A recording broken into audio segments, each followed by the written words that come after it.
Bonsoir. Bonsoir! En direct sur Insta, on va attendre quelques minutes que tout le monde se connecte. Celles et ceux qui avaient prévu de nous rejoindre pour ce live sur De mémoire de bébé. Et n'hésitez pas en commentaire si vous nous entendez mal ou si vous ne voyez pas, s'il y a un bug technique, à nous l'indiquer.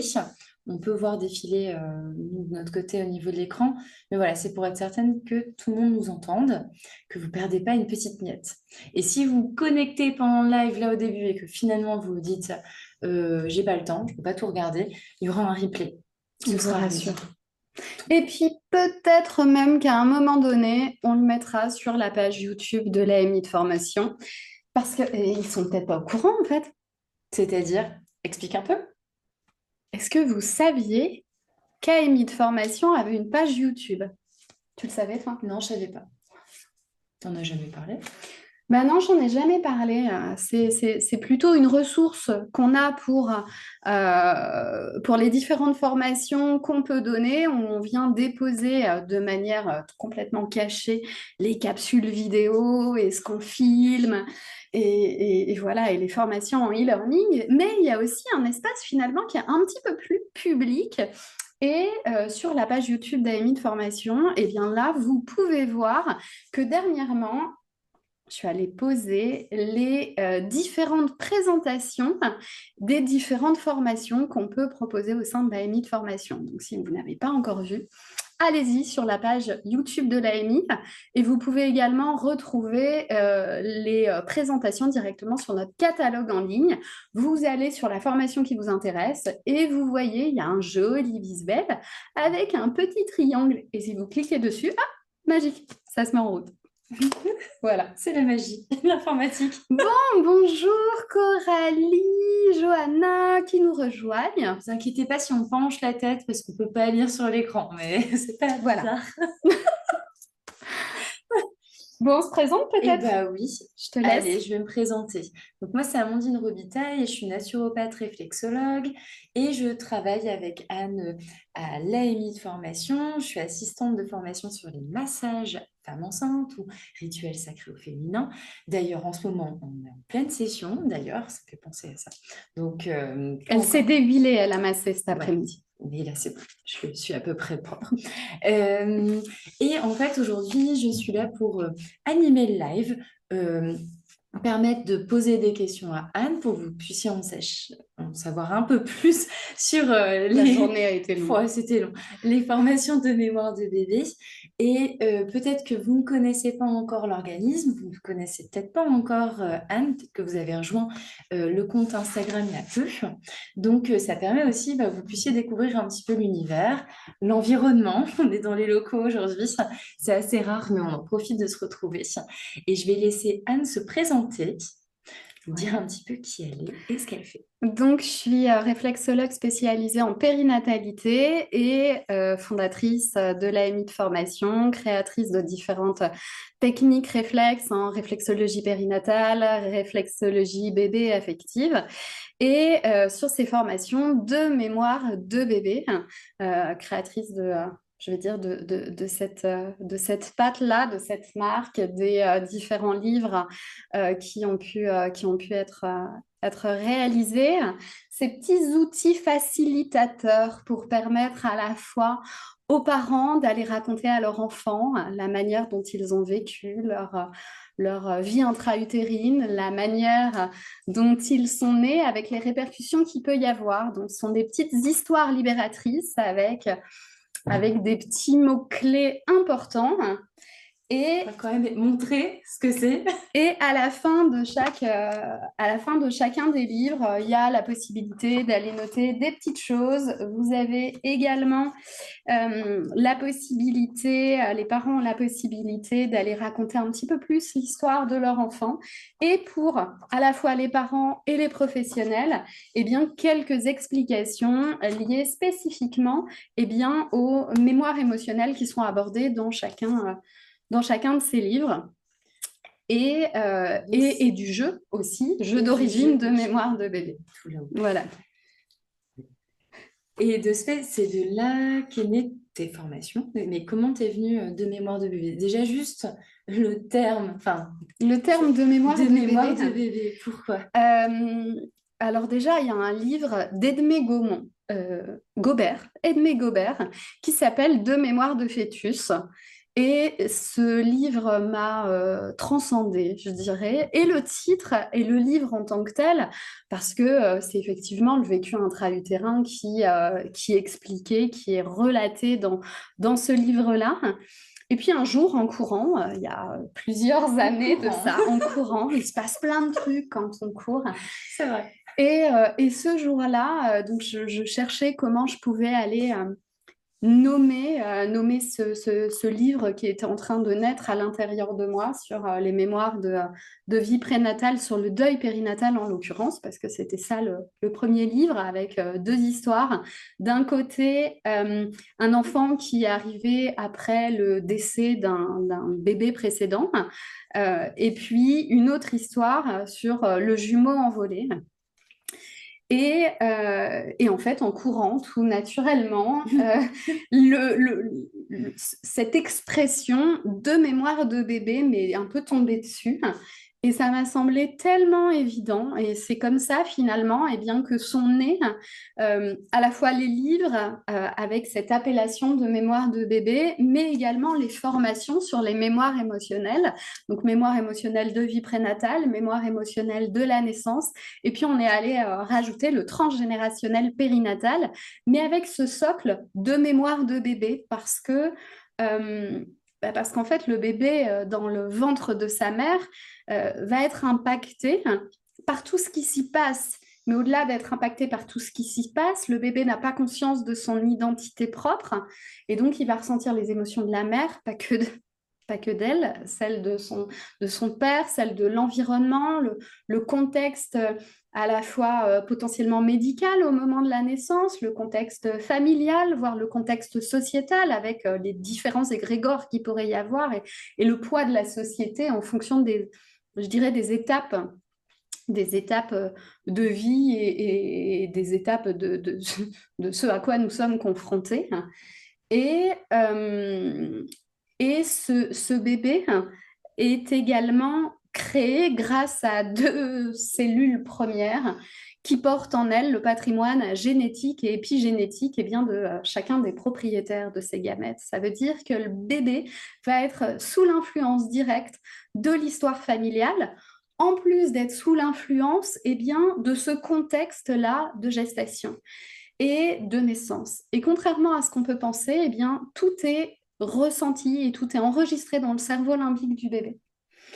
Et c'est ça qui va venir tirer les ficelles de nos vies en dictant nos émotions, nos malaises, nos mal-être, voire certains symptômes physiques, certains désagréments. Et de mémoire de bébé, finalement, ce à quoi je pourrais être confrontée dans ma vie d'aujourd'hui et qui pourrait me poser souci, pourrait être bien, une mémoire du bébé que j'étais. D'où de mémoire de bébé. D'accord. Voilà, pour la petite histoire, mais qui est très parlante. Et donc, ça montre vraiment que ça peut venir impacter notre vie d'adulte. Oui. Et nos symptômes. Donc, nos désagréments. Nos désagréments, dans ce cas-là, ok. Et de ce fait, là, dans le cadre de l'AMI, bon, bah, souvent, je pense que tu dois travailler avec les livres au niveau des consultations ou autres. Donc, ça, c'est vraiment à disposition, les livres pour tout type de personnes. Oui, enfin, tout à fait. C'est accessible à tous, si j'avais bien compris. C'est ça. Donc, ça veut dire que même pour des personnes voilà, qui viennent vous consulter ou autres, c'est toujours intéressant pour avoir des outils, mais des outils avec lesquels les personnes peuvent repartir. J'ai juste oublié de préciser pour le public d'Instagram, si vous avez la moindre question pendant, n'hésitez pas, on a toujours un œil. Voilà, on est parti pour 1 heure de live, donc c'est important aussi que vous puissiez poser vos questions. Et de ce fait, pour les formations, quand tu as eu l'idée de les faire, quand ça a germé, donc tu as parlé de 3 formations, il me semble. Tu as dit Oui, les mémoires émotionnelles de vie prénatale, les oui, mémoires émotionnelles de naissance et le transgénérationnel oui. Transgénérationnel périnatal, périnatal. donc qui est donné par Isabelle Lefebvre, Ok. notre sage-femme retraitée, sage-femme hospitalière, 40 ans d'hospitalière, qui est formée en diverses techniques et dont en transgénérationnel, et qui, dans son métier de sage-femme, est toujours allée, a toujours cherché à aller mettre du sens et aller eh bien, comprendre un peu plus haut dans l'arbre généalogique des patientes qu'elle pouvait avoir, voilà, quelles que soient les raisons pour lesquelles ces femmes venaient, en sachant que ces dernières années de carrière en tant qu'hospitalière étaient davantage orientées sur l'accompagnement de l'allaitement. Et donc, c'était toujours eh bien, aller rechercher dans cette histoire, dans l'histoire familiale, donc dans le transgénérationnel périnatal, elle vient aborder tout ce qui va être abus sexuels, les traumatismes. On vient parler du lien d'attachement et comment un lien d'attachement, je dirais, insécure à un niveau dans l'arbre familial va par ricochet avoir une incidence sur les générations suivantes, voire ce que ça pourrait générer dans les mémoires de vie prénatale et de naissance pour ce bébé. Donc, on Donc, a encore une autre genèse exactement, encore antérieure. tout à fait. Donc, ce qui est encore intéressant pour... C'est justement, Ouais. par exemple, pourquoi il faudrait se former, pourquoi c'est intéressant d'aller se former sur soit le transgénérationnel périnatal ou sur les mémoires émotionnelles de vie prénatale ou de naissance. Quel est le but? Quel va être l'objectif? À quel type de public ça va venir s'adresser également? C'est super vaste, c'est super vaste. En fait, on pourrait être praticien en relation d'aide, quel que soit notre pratique, hein. Je forme régulièrement des psys, je peux former des sages-femmes, je peux former des infirmières puères, des auxiliaires, des consultantes périnatales, des réflexologues, des kinésios. J'ai pas mal de kinésiologues spécialisés en périnatalité qui viennent également, des naturaux, des psychomotes. Le public peut être relativement vaste, des doulas aussi, bien évidemment, à partir du moment où on accompagne les gens, quel que soit leur âge, que ce soit des hommes, des femmes ou des enfants, ça va avoir un intérêt. Parce que les trucs qui nous collent à la peau et dont on n'arrive pas à se débarrasser, c'est-à-dire qu'il y a des gens qui pourraient faire 10 ans de psy et qui vont vous dire j'en ai marre, j'ai encore ça qui est présent. Ça m'enquiquine, j'aimerais faire autrement, mais j'y arrive pas. Je n'arrive pas à changer de fonctionnement, c'est plus fort que moi. Il y a quelque chose qui me ramène toujours dans ce mécanisme. Eh bien, en fait, avec ces outils de mémoire de vie prénatale, de naissance, ou de manière plus large sur le transgénérationnel, ça nous permet de comprendre notre conditionnement, ce qui est venu nous conditionner et comment ce conditionnement-là vient nous impacter dans notre vie. Parce que si on ressent un inconfort et qu'on met ou qu'on cherche à tout mettre en place pour aller le basculer, si ça marche pas, ça veut dire que c'est inconscient. Consciemment, je mets des trucs en place, mais c'est plus fort que moi. Je pense à une femme qui était tout le temps en retard. C'était la deuxième fois que je la voyais, elle arrivait avec 20 minutes de retard. La première fois, elle était déjà arrivée avec un bon 10 minutes de retard.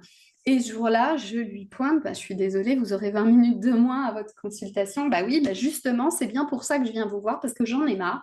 Ça fait 40 ans que je suis tout le temps en retard et j'en peux plus. Et j'ai conscience qu'il faut que je fasse, entre guillemets, un effort. C'est-à-dire, ben, je mets un réveil. Au moment où je pars, je sais que c'est où je suis censée partir pour être à l'heure à mon rendez-vous. J'ai mon réveil, j'ai le manteau sur le dos, j'ai mon sac, je suis là, je suis prête et il y a un truc à l'intérieur qui m'oblige à démarrer un autre truc. Je me dis, j'en peux plus, c'est plus possible.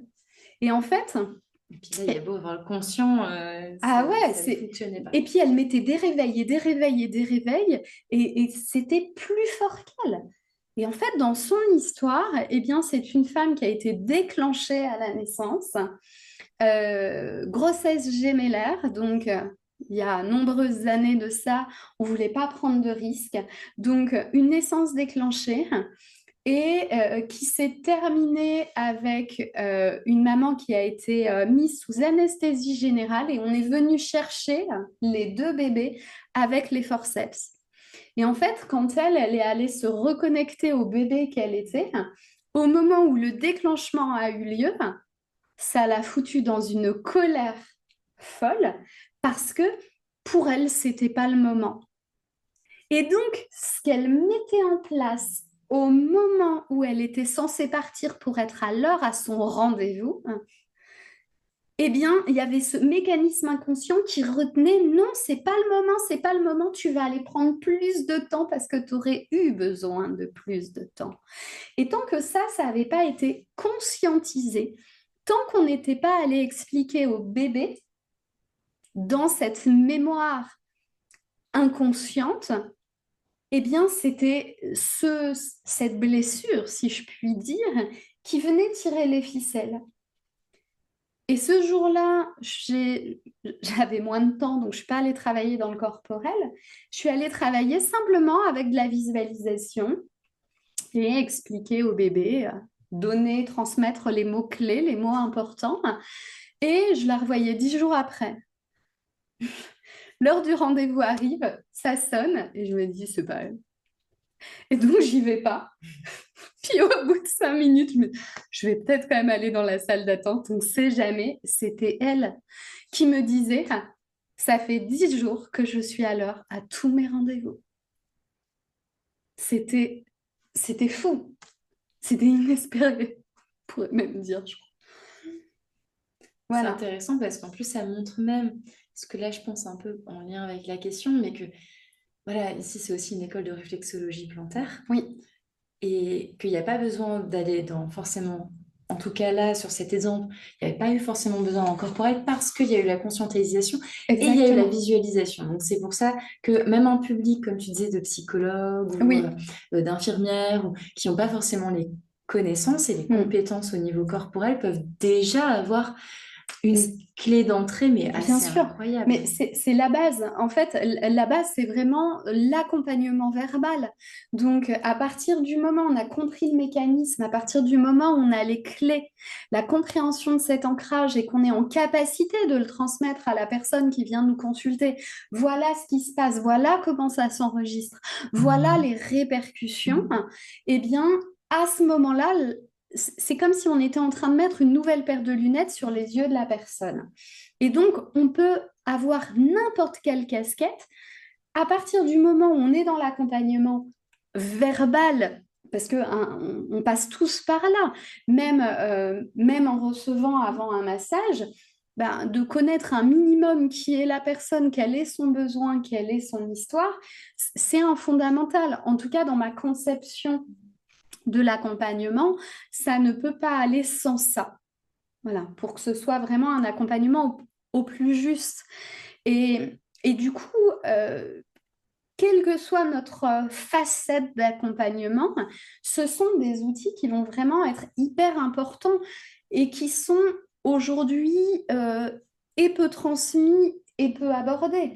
Je pense à une conversation téléphonique il n'y a pas si longtemps que ça avec une sage-femme qui venait, qui souhaitait faire l'une des formations au sein de l'AMI et qui me disait, mais c'est dommage que dans notre cursus de sage-femme, finalement, ces grilles-là et ces outils-là, on ne les ait pas parce que même en tant qu'hospitalière, elle était hospitalière, même en tant qu'hospitalière, même si je ne suis pas en libéral, en fait, ça va déjà me permettre d'avoir des clés pour accompagner les femmes au sein de la maternité. Et ça, enfin, moi, je trouve que voilà, c'est un vrai cadeau parce que plus tôt on va avoir conscience de ça, c'est-à-dire sur une femme enceinte, euh, plus elle pourrait elle, vivre sa grossesse de la meilleure façon possible et surtout, plus elle va pouvoir aller libérer son bébé avant même qu'il ne naisse. Voilà, c'est un sujet qu'on a abordé ce matin sur notre premier jour de massage sacré au féminin, euh, où tout ce qui va se passer durant la grossesse, c'est le bébé qui est en train d'envoyer un signal à sa maman. Absolument pas pour l'enquiquiner, mais pour lui dire, là, maman, va peut-être falloir qu'on aille libérer quelque chose, travailler sur l'histoire familiale. C'est pas pour t'embêter, c'est un cadeau que je suis en train de te faire et de me faire par la même occasion. Et voilà, d'où effectivement, euh, peut-être peut-être que ce sont des formations que je présente davantage auprès du public, des professionnels plus exactement, qui accompagnent du désir de grossesse au postpartum, mais c'est beaucoup trop réducteur. C'est beaucoup trop réducteur. Parce que là, on se rend compte que juste avec ton exemple, cette dame n'était pas là pour ce genre de problématique. Ah non, Il y avait aucun enjeu de conception derrière, tout à ni même fait. une problématique, j'ai envie de dire, de cycle ou autre, en fait. Non, C'était juste une problématique sur son timing, sur son sur son comportement. comportement, en fait. Ouais. Et donc, ouais, c'est vraiment quand... Tout à l'heure, on parlait un peu d'impact sur la vie, c'est vraiment de l'impact comportemental Oui, oui. qui est intéressant à venir décoder, décrypter, comprendre, conscientiser. Comportemental, relationnel aussi, Ok. hein. Relationnel, émotionnel. Voilà, les fameux trucs qui nous collent à la peau. Enfin, j'ai envie de dire dans les plus, dans les plus génériques. Je suis incapable de dire non. Mm. Je voudrais dire non, mais j'y arrive pas. Je me fais tout le temps happer, je dis oui, et puis finalement je le regrette parce que ça me convient pas. J'ose pas. J'ose pas parler, dire pleinement mes besoins et qui je suis, par peur d'être rejetée, par peur de plus être aimée. Les gens qui vont être dans une fusion, on pourrait voilà, retrouver des gens qui vont dire, parce qu'on en parle beaucoup aujourd'hui, moi je suis empreinte d'une blessure d'abandon. Bah, oui, mais elle vient d'où? Elle vient d'où? Elle sort d'où cette blessure d'abandon? C'est quoi l'histoire? Parce qu'aller voir dans l'enfance, la petite enfance, c'est peut-être là, effectivement, qu'il y a pu avoir un ancrage supplémentaire. Mais la racine, elle est jamais vraiment, hormis sur des gros traumatismes, une perte prématurée, un accident, voilà, des choses hyper importantes. Généralement, faut aller voir avant, quoi. Et ça me fait penser de ce fait. Donc là, c'est avant donc l'enfance, donc on va sur la naissance, Oui, mais de ce fait par rapport au transgénérationnel aussi périnatal, là, tu oui, vois, encore sur autre chose, oui. mais ça aussi les deux outils imbriqués. Et par exemple, je pense à lors des formations, tu préconiserais de faire qui en premier? Est-ce qu'on commence par la genèse même de l'être humain, c'est-à-dire bah, sa propre gestation et sa naissance, ou est-ce qu'il vaut mieux commencer par le transgénérationnel d'abord? Alors, Et voilà, un petit peu. généralement, les personnes qui viennent sur le transgénérationnel périnatal, c'est déjà des personnes qui sont sensibilisées. Donc, soit des personnes qui ont déjà une approche ou un propre travail personnel en transgénérationnel ou en généalogie et qui ont envie d'avoir des outils supplémentaires, la création d'un génosociogramme et aller voir une dimension Ok. un petit peu différente. Juste, ça va être quoi un génosociogramme? Parce que tout le monde n'est pas au fait. Peut-être. C'est une construction d'arbre généalogique, mais avec une dimension, je dirais, j'ai à la fois envie de dire émotionnelle, en même temps plus sociale. On pourrait aller rajouter des métiers, on pourrait aller rajouter des liens, des informations complémentaires à ce qu'on va trouver dans un arbre généalogique classique. D'accord. Quelque part, on y met une humanité supplémentaire. mais qui Voilà. peut du coup nous parler, puisque Ah oui, c'est qui tout viennent l'objectif. spontanément et c'est ça qui va Exactement. être important. C'est ça Ok. tout l'objectif. Mais pour moi, quelqu'un qui n'est pas du tout encore sensibilisé à tout ça, c'est pas forcément la La première première approche. chose que je vais avoir tendance à conseiller. Plutôt de commencer, alors si je suis quelqu'un de terre à terre, je vais commencer par la naissance, parce que là, on est vraiment dans du concret. On va être dans de l'instrumentalisation, on va être sur un premier pas dans la vie, et donc il y a du concret. Voilà, je ne peux pas aller le verbaliser autrement. Là où la vie prénatale, euh, on n'est plus sur de l'ambiance. Voilà, on est sur quelque chose de, j'ai envie de dire, un peu plus velours. Un peu à l'image du bébé qui est calfeutré Ouais, dans le ventre et qui exactement. entend les bruits, mais un petit peu C'est ça. étouffé, un peu plus lointain. Et donc, Ouais, ouais, ok, ouais, complètement. on est dans un effet de velours, peut-être aussi. Ouais. Après, en vrai, il n'y a pas réellement d'ordre, hein. Il y a des personnes qui ont pu commencer par la naissance, continuer par la vie prénatale. Ok. Il y en a qui, effectivement, ont commencé par le transgénérationnel périnatal et ont pu venir après sur les autres sessions. Et puis, ça dépend aussi des dates, ça dépend quelque part, enfin, oui, ça dépend de plein de choses au final. En tout cas, il y a quand même une obligation d'en avoir un avant l'autre pour Non, le suivi logiquement. non, Ok. non, non. Moi, la seule vigilance que je mets, c'est vraiment sur le transgénérationnel périnatal, Ok. quelqu'un qui est absolument pas aguerri ou déjà conscient de l'impact du transgénérationnel sur notre vie. Ça n'a pas d'intérêt de venir faire cette formation-là. Ça, ça va être trop compliqué, quoi. Enfin, trop compliqué. Non, c'est pas que c'est compliqué, mais euh, ça pourrait être une personne qui va avoir besoin de matière supplémentaire pour comprendre le processus d'ancrage. Voilà, je le formulerai plutôt comme ça. D'accord.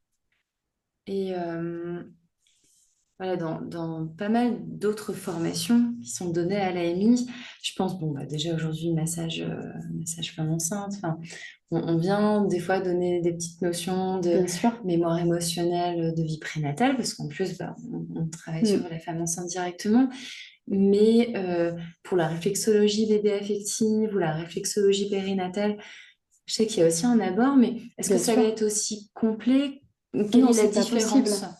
Ça peut pas être aussi complet. Déjà, les mémoires émotionnelles de la vie prénatale, aujourd'hui, ça a lieu en e-learning. Donc, il y a un démarrage régulièrement dans l'année. C'est une formation, l'équivalent de 28 heures. Il y a une vingtaine d'heures de capsules vidéo. Il y a 5 heures, 4-5 heures de live en direct en fin de journée.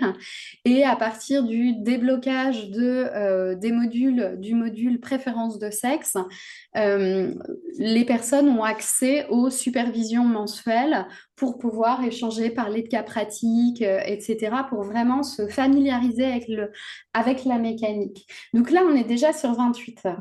Les mémoires de naissance, on est sur 21 heures en direct. Et le transgénérationnel périnatal, on est sur 28 heures également, on est sur 4 jours de direct. Donc forcément, dans la réflexo-bébé affective qui ne comporte que 3 jours, on ne peut pas aller aussi loin. Dans la réflexo-périnatale, le module de base, on est aujourd'hui sur une formation de 34 heures, si ma mémoire est bonne, pour le module de base, 34 heures. Ça veut donc dire que c'est absolument pas possible d'aller dans Un les niveau de moindres détail. détails. Par contre, bien sûr, il y a déjà une transmission d'un minimum de mécanismes. Et puis, dans la réflexo-bébé affective, quand je viens aborder le protocole naissance prématurée, le protocole naissance par césarienne, forcément, je viens aborder Un peu ces sujets-là. Quand dans la réflexo-périnate, on vient parler des fausses couches, du deuil périnatal, on vient parler des IVG, IMG, une certaine forme de nettoyage de l'utérus. Cet accompagnement-là, forcément, je viens parler des mémoires émotionnelles et de l'impact qu'il va y avoir sur la grossesse suivante. Mais je ne peux pas aller dans les moindres détails, c'est pas possible. Mais il y a déjà des choses qui sont abordées. Voilà. Comme tu disais, de mémoire de bébé, de toute façon, c'est le socle. Ouais, c'est le socle. C'est un peu un socle qui vient infuser sur l'ensemble aussi des autres formations, parce que c'est déjà la compréhension du mécanisme aussi, ou en tout cas de la philosophie de la manière dont ça va se dérouler. Même si on n'a pas tous les tenants et les aboutissants, mais au moins, parce que dans ces formations, pour moi, tu insuffles aussi ça, en fait. Même s'il n'y a pas tous les exemples pratiques, non. Mais il n'y a pas tous les cas de figure, mais il y a quand même cette base qui est essentielle. Oui, et puis qui permet aussi à chacun, quelle que soit la formation que la personne fait, d'avoir déjà un minimum de sensibilisation. Voilà, mardi aura lieu la journée massage bébé. Bien évidemment, je viens en parler. Je viens en toucher quelques mots parce que la manière dont s'est passée la grossesse et donc l'impact sur le bébé, la manière dont s'est passée la naissance, eh bien, nous permet à la fois d'aller accompagner la femme, le couple, dans cette séance massage bébé et de pouvoir transmettre les bonnes recommandations sur la fréquence, la juste fréquence à réaliser pour le massage en fonction de cette histoire de vécu intra-utérin de naissance, mais aussi bien évidemment, et ça c'est hyper important de ne pas l'oublier aussi, en fonction bien, de l'environnement parental et de ce qui est possible. Voilà, une maman de 3 enfants et là, elle vient d'avoir son 4e, un petit bébé. Elle a beau avoir très envie de masser son bébé et elle a beau avoir donné naissance à ce petit chou par voie haute via une césarienne, même si dans l'idéal, il faudrait aller le masser au quotidien, c'est totalement déraisonnable de lui dire, Madame, il va falloir que vous massiez votre petit tous les jours. Enfin, mettons-nous à sa place. C'est le 4e bébé, il y en a 3 à conduire. Peut-être que son conjoint part en déplacement régulièrement dans la semaine. Ça va être une charge supplémentaire. Et donc, ok, c'est quoi l'histoire de vécu intra-utérin et de naissance, mais c'est quoi aussi la vie du quotidien et donc, on va aller ménager notre discours en fonction, en fonction de tout ça. Et là, dans cette dynamique d'atelier ou de séance massage bébé, ce travail et cette compréhension sur les mémoires émotionnelles de vie prénatale et de naissance permet d'aller désamorcer une grossesse qui a été compliquée, une naissance qui ne s'est pas déroulée comme on aurait voulu que ça se passe. Et tant qu'on ne vient pas désamorcer ça, permettre à la mère de s'apaiser dans l'idéal qu'elle avait souhaité de la naissance pour son enfant, tant que ça, c'est pas fait, dans sa parentalité, ça va être faussé. Parce qu'elle va aller changer la couche de son petit avec la culpabilité de ne pas l'avoir fait naître par voie basse.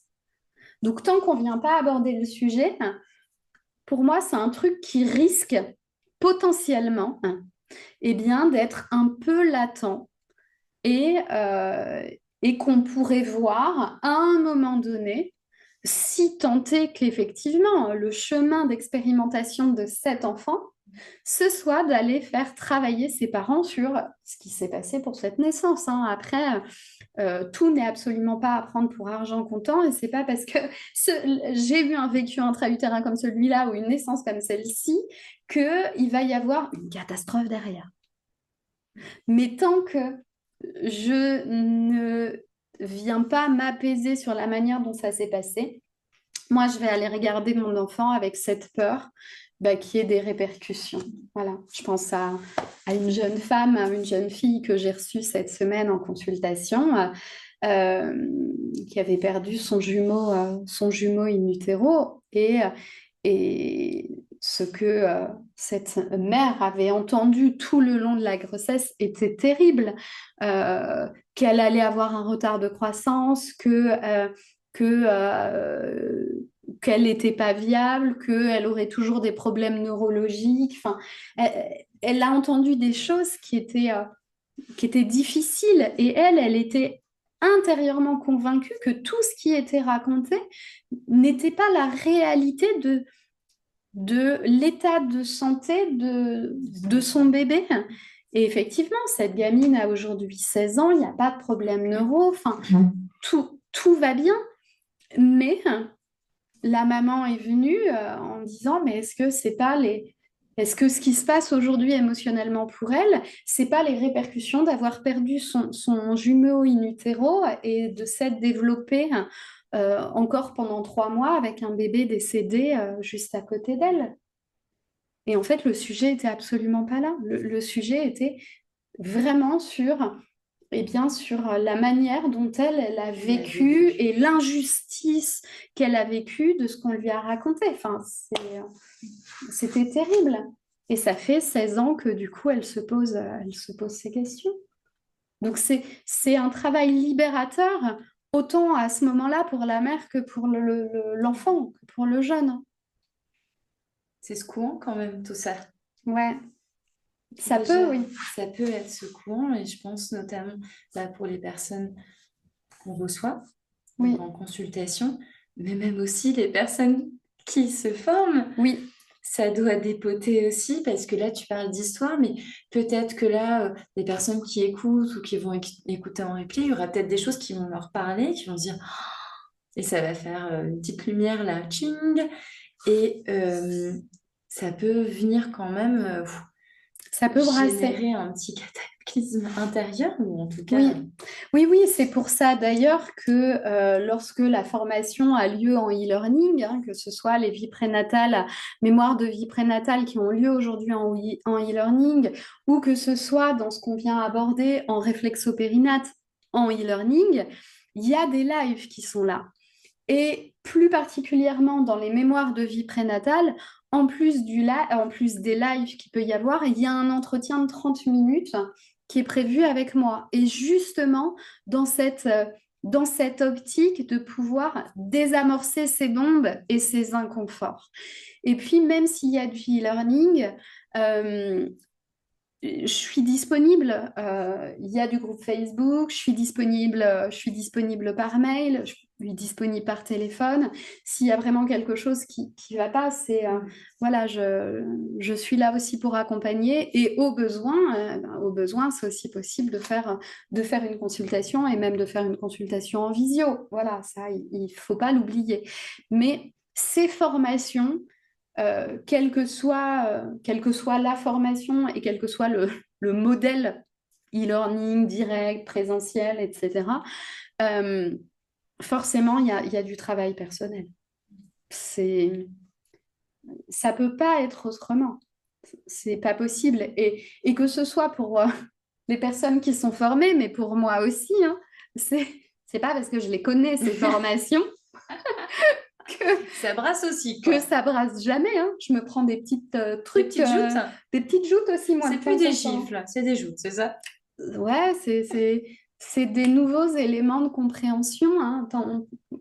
Voilà, et je pense, et j'espère quelque part que ça arrivera toujours parce qu'on n'est jamais allé secouer tout le tapis. Hein. Il y a toujours des petites poussières à droite, à gauche, et puis on va aller voir sous un autre prisme. Une expérience de vie va nous permettre d'aller réenvisager les choses, et c'est ça la vie aussi. Hein. C'est une rigolote.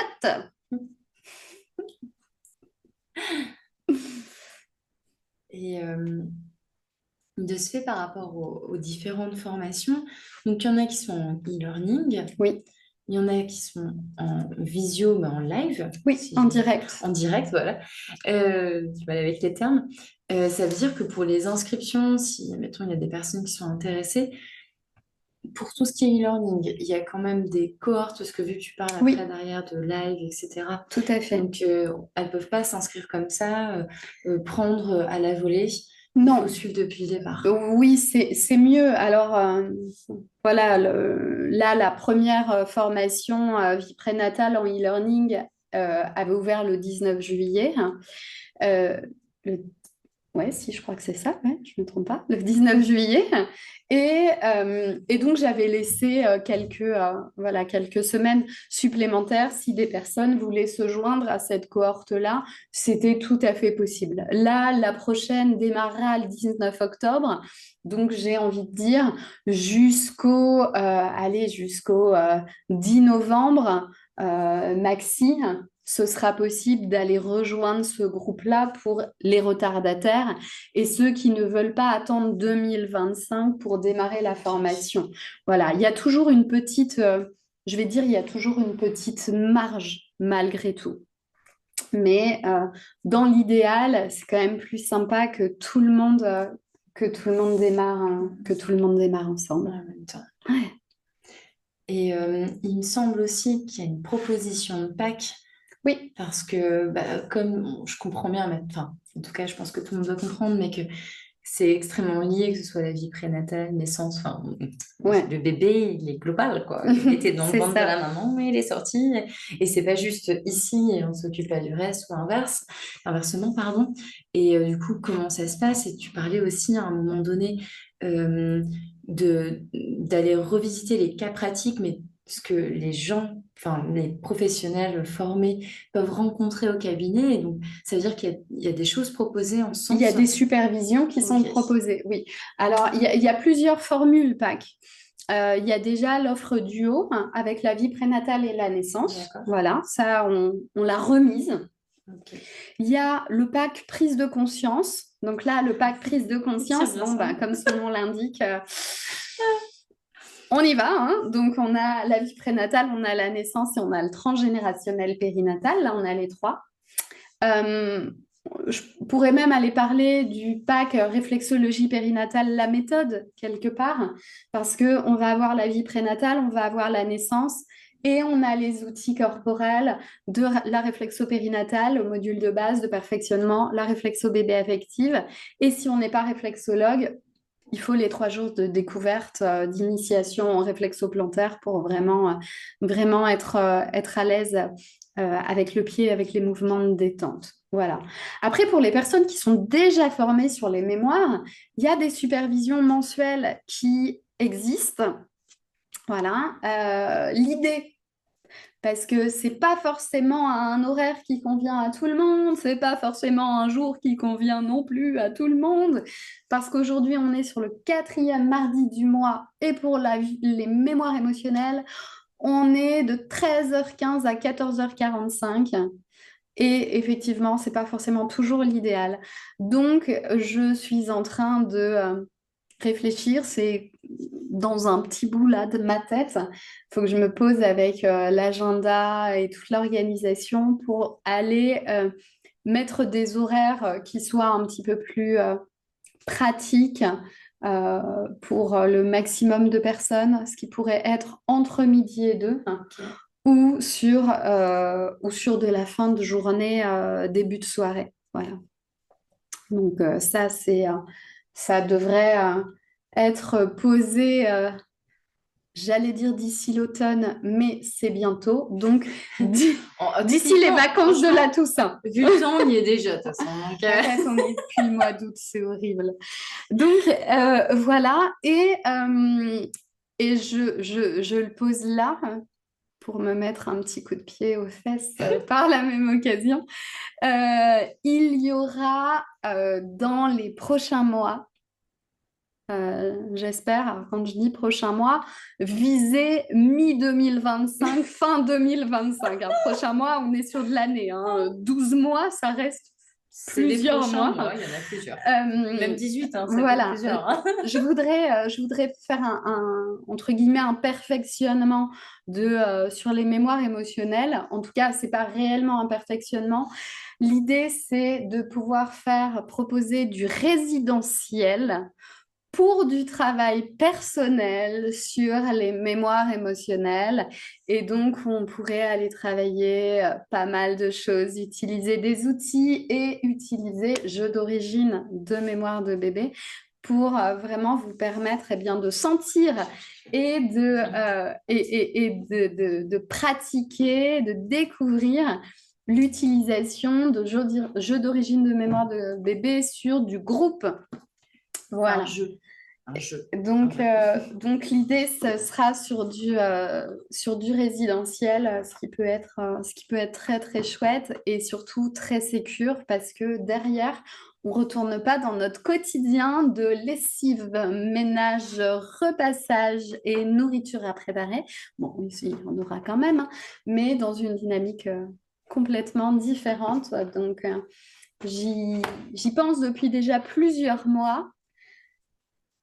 C'est déjà un petit peu écrit dans l'un des programmes de l'AMI, hein, c'est en cours, mais c'est resté à ce stade-là pour le moment. Il faut l'accoucher. Et oui, ça fait pas tout à fait 9 mois. Ça va pas tarder. Ah bah c'est peut-être pour ça du coup. Ah ouais. Ah ouais, ça y est, j'accouche. Faut que tu accouches là.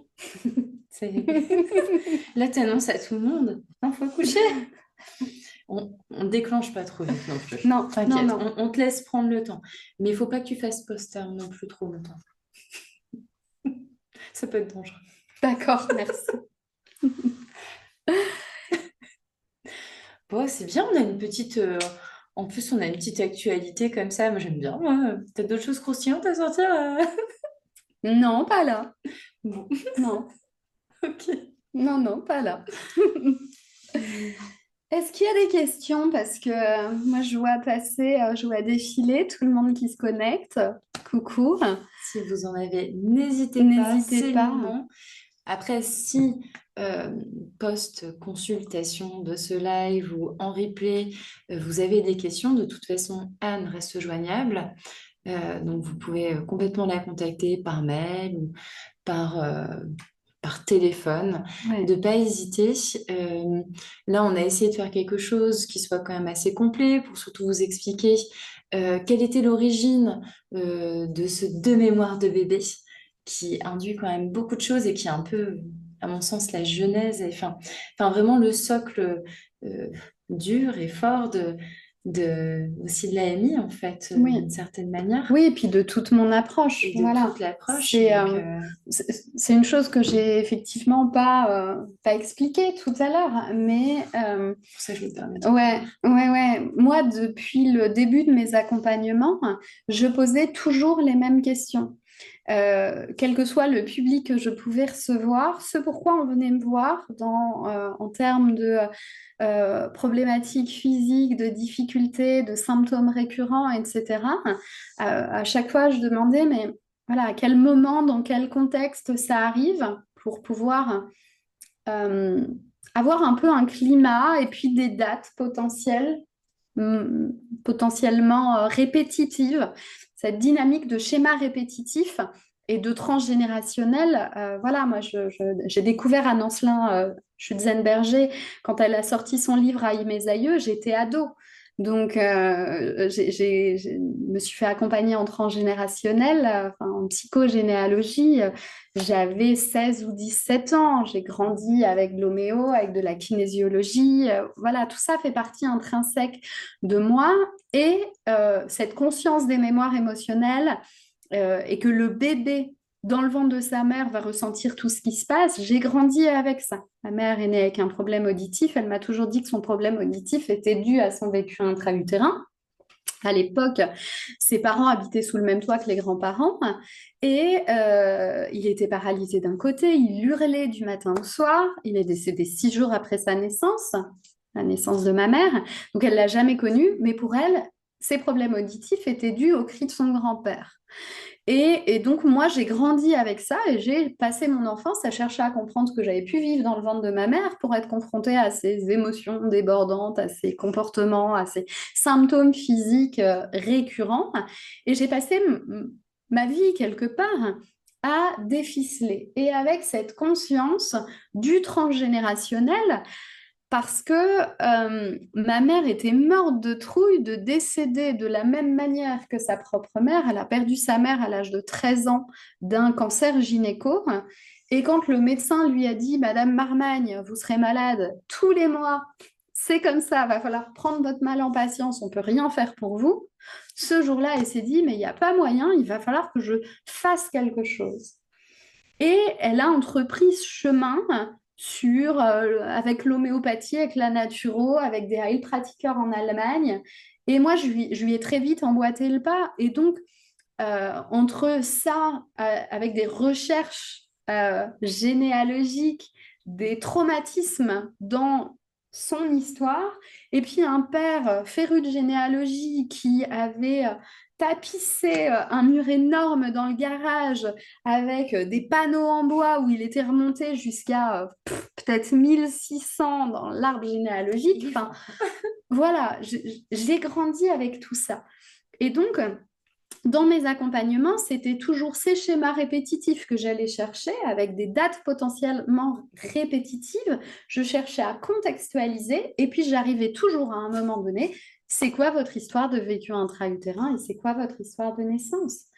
Et en fait, il y avait toujours du sens. Je pouvais toujours mettre du sens parce que ce qui m'était raconté, que ce soit dans ce qui s'est passé il y a 10 ans ou dans ce qui s'est passé il y a 56 ans quand cette personne est née, c'était exactement le même champ lexical, c'était exactement quelque part le même contexte, en tout cas la même atmosphère, mais juste dans un décor et un contexte différent. Mais c'était exactement la même chose.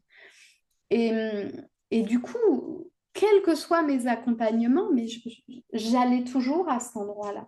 Et donc, je ne peux pas transmettre une formation sans aller aborder ce sujet parce que il vient expliquer tellement de choses. Ça ne peut pas être sans. C'est ce qui vient nous manipuler, nous conditionner, nous handicaper de manière plus ou moins forte, percutante. C'est vraiment les premières empreintes. C'est ça. C'est ça.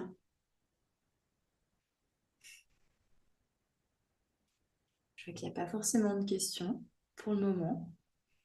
Est-ce qu'il y avait des choses que tu souhaitais rajouter?